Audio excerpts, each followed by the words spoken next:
Bismillahirrahmanirrahim. Makanya masih ingat pada pertemuan 2 bulan yang lalu saya menyampaikan ada sebuah riwayat dari Amr bin As bahwasanya Rasulullah Shallallahu Alaihi Wasallam menjabarkan bahwasanya setiap malam ruh itu akan naik menuju kepada arasy-Nya Allah, dan setiap ruh dari orang yang beriman itu mendekat kepada arasy-Nya Allah. Ada ruhnya orang mukmin yang dekat sekali dengan Allah, dan ada ruhnya orang mukmin yang jauh dari arasy-Nya Allah. Kemudian Rasulullah menjelaskan, kalian tahu siapa pemilik ruh yang ruhnya paling dekat dengan Allah ketika pada waktu malam ruhnya itu dicabut oleh Allah sementara waktu sebelum dikembalikan ketika bangun di waktu pagi atau sebelum subuh. Ruh yang paling dekat dengan arasy-Nya Allah adalah ruh yang mereka jasadnya berwudu sebelum tidur. Adapun ruh yang paling jauh dari arasy-Nya Allah adalah ruh yang mereka tidak bersuci dan tidak berwudu sebelum dia tidur. Disitulah kita mendapati hadis ini ada di dalam kitab Minhajul Qasidin. Hadis ini lalu memberikan sebuah keterangan dan faedah kepada kita. Masya Allah ya, sampai kedudukan orang yang tidur pun ternyata dibedakan antara orang yang suci dan tidak suci. Padahal kita paham, tidur itu dalam kondisi seseorang itu tidak sadar. Makanya sampai Rasulullah pun menjelaskan tentang sebuah testimoni bagaimana Rasulullah bersabda bahwasanya man bata tahiran batal malik fi syi'arihi. Siapapun yang tidur dalam kondisi suci, maka para malaikat itu akan tidur di ujung-ujung rambutnya untuk menjaganya. Dan malaikat tidak tidur di ujung, atau malaikat tidak bermalam, bukan tidur ya, malaikat tidak bermalam kepada orang yang ketika mereka di dalam tidurnya mereka tidak bersuci. Nah, itu menunjukkan betapa besarnya kedudukan suci. Makanya sholat tidak akan diterima sampai kemudian kita bersih dan suci dari perkara hadas dan perkara najis. Dan itu pula yang menjadikan kita paham kenapa seseorang itu ketika meninggal dunia sebelum dia dikuburkan ke liang lahatnya, dia dimandikan dulu. Dia diwudui dulu sebelum kemudian dikafani dan diberikan wangi-wangian dari kapur barus. Kenapa dia dimandikan dan diwudui sebelum dia dibungkus dengan kain kafan? Padahal kalau kita pikir secara logika, apa butuhnya seorang jenazah ketika mati untuk dimandikan? Padahal sebentar lagi dia akan bertemu dengan gundukan tanah yang di dalamnya ada ulat yang akan memisahkan tubuh dan raganya. Kenapa harus dimandikan? Padahal kan sebentar lagi akan ditanam. Tidaklah seseorang yang meninggal dunia, dia dimandikan, dia diwudhui sebelum dia dikafani dan dibawa ke liang lahatnya untuk memberikan sebuah pelajaran di antara banyak pelajaran. Betapa pentingnya masalah toharoh dalam kehidupan seorang manusia dan seorang makhluk di hadapan Allah. Sampai ketika dia meninggal pun masih diperintahkan sunnahnya bagi yang hidup untuk memandikan dan mengkafani. Makanya kita melihat ada seorang sahabat yang bernama Handolah, kan?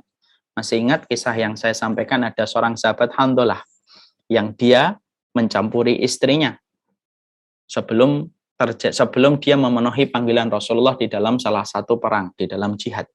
Maka ketika habis mencampuri istrinya, maka beliau belum sempat untuk mandi junub ketika dia langsung menyebut panggilan Rasulullah. Singkat ceritanya, beliau meninggal dalam peperangan itu. Istrinya menyampaikan bahwasanya suaminya dalam kondisi junub dan belum mandi. Rasulullah SAW kemudian mendapati para sahabat itu terheran-heran bagaimana Handolah itu rambutnya basah. Padahal beliau meninggal dunia seakan-akan sedang dimandikan ketika mengalir air di antara rambut-rambutnya.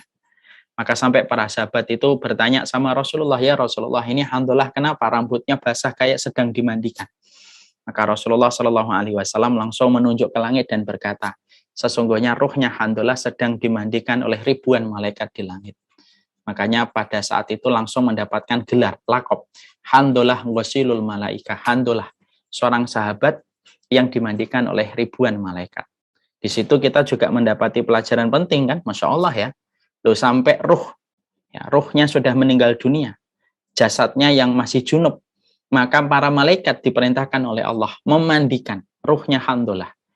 Kalau memandikan atau bersuci itu bukan perkara yang penting, mungkin tidak perlu ruhnya Handolah itu dimandikan oleh para malaikat. Tapi hadis ini sekaligus pula memberikan banyak pelajaran. Salah satu pelajaran pentingnya adalah saking begitu besarnya masalah toharoh, sampai ruhnya Handolah itu pun dimandikan oleh para malaikat, diperintahkan oleh Allah untuk menjelaskan betapa besarnya kesucian seseorang manusia di hadapan Allah itu begitu sangatlah besar. Makanya jangan diremehkan masalah toharoh. Jangan merasa mentang-mentang masalah toharoh masalah kecil. Toharoh tidak pernah bisa menjadi masalah kecil karena dia masalah besar. Makanya sampai kita jumpai kan seorang sahabat Bilal, sampai kita jumpai sahabat Bilal itu masuk surga. Dan ada sebuah dialog unik antara Rasulullah dengan Bilal. Ketika Rasulullah mengatakan, Sami tu dufan alaika fil jannah, wahai Bilal, saya mendengar suara terompahmu di surga. Apa yang kamu kerjakan? Fama amil tafil Islam. Yang kamu lakukan apa, wahai Bilal? Ternyata Bilal tidak menyebutkan amalan adhannya. Bilal tidak menyebutkan amalan ketika beliau menjadi budak pertama kali yang masuk Islam. Bilal tidak menyebutkan bagaimana tegarnya beliau ketika ditindih batu oleh Umayyah bin Khalaf sampai mengatakan ahad, ahad, ahad. Bilal tidak menyebutkan amalan ketika beliau itu senantiasa menemani Rasulullah dalam banyak kesehariannya. Tapi justru Bilal itu mengatakan kepada Nabi dengan sebuah jawaban yang menunjukkan arti tawaduk pada hatinya seorang Bilal. Saya tidak melakukan amalan apapun ya Rasulullah, kecuali saya kalau berhadas, maka saya langsung berwudu. Lalu saya sholat 2 rakaat. Lalu Rasulullah membenarkan jawaban Bilal bahwasanya itulah perkara yang memasukkan Bilal ke dalam surga sampai terdengar suara terompah kakinya Bilal. Yaitu adalah karena Bilal senantiasa menjaga kesucian dirinya. Dan tidaklah dia bersuci kecuali langsung dia melaksanakan sholat 2 rakaat.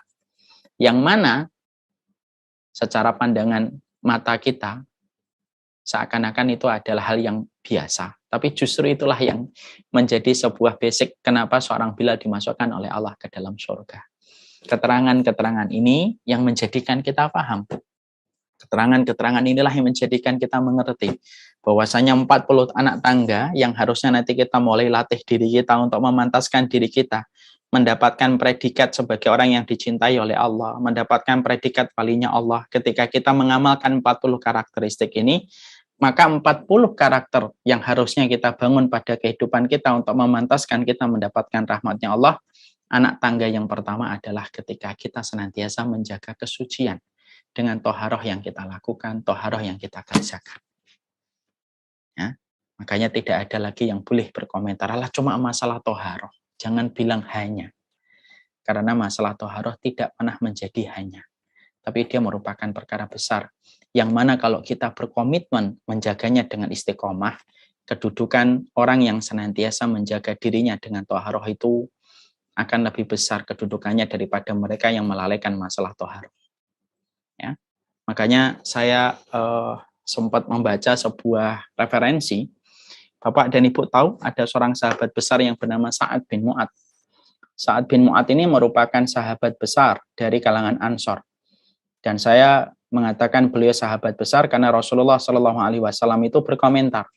Ketika Sa'ad bin Mu'ad itu meninggal dunia, ya, habis perang Ahzab, maka Sa'ad bin Mu'ad itu kematiannya kata Rasulullah yahtazu bi arsyir rahman. Kematiannya Sa'ad bin Mu'ad itu mengguncangkan arsy-Nya Allah. Ya, mengguncangkan arsy-Nya Allah.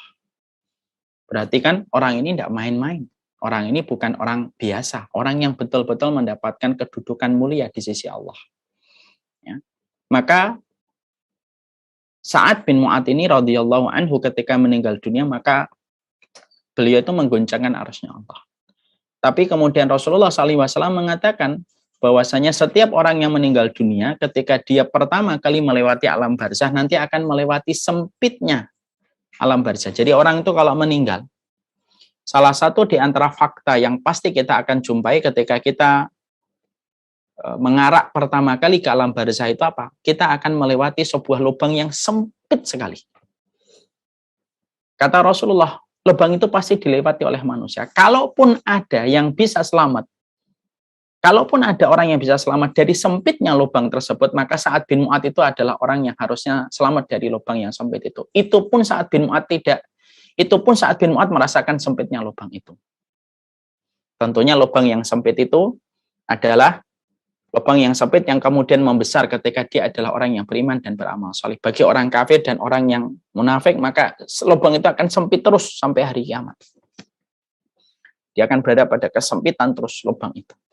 Dan Rasulullah mengatakan, kalaulah ada orang yang bisa selamat dari sempitnya lubang di alam barzakh, pastilah Sa'ad bin Mu'adz itu orang yang harusnya selamat. Tapi Sa'ad bin Mu'adz pun tidak selamat dari sempitnya lubang itu. Lalu kemudian para ulama mencoba kemudian memberikan keterangan. Kenapa Sa'ad bin Mu'adz merasakan lubang yang sempit itu? Karena ada kekurangan dari seorang Sa'ad bin Mu'adz ketika dia pernah melalaikan masalah urusan kencingnya. Nah, itu yang menjadikan kita akhirnya apa? Walaupun seorang sahabat Sa'ad bin Mu'adz itu sahabat besar sampai arsy Allah berguncang. Tapi ketika pernah seorang Sa'ad bin Mu'adz itu melalaikan urusan kencing dan itu masuk toharoh, maka itulah salah satu alasan ketika Sa'ad bin Mu'adz itu merasakan sempit lubang tersebut. Syukran ya Rabbi, syukran, hadaita qalbi, syukran.